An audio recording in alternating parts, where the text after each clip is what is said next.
are extremely, extremely, extremely, extremely happy to be here today.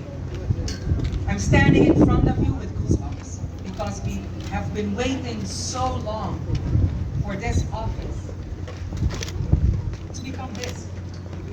And we're so happy that the athletes are here. And we hope that you enjoy the presentations of the federations, that you get to know our athletes a little bit. For us, it's very important to have an Olympic home. And that's what we have today. And that's what we're going to officially open today.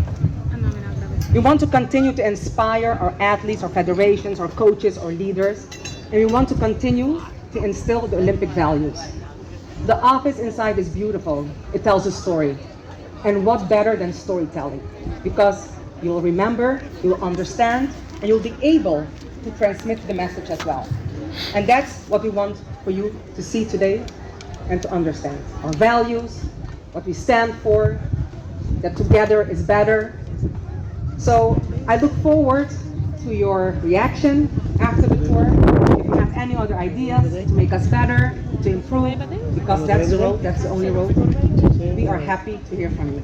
Thank you for being here. Thank you to the Olympic Solidarity, the IOC, the government of Aruba, to Pan Am Sports, because without your help, we would not be standing here in front of such a nice building. Thank you so much and enjoy.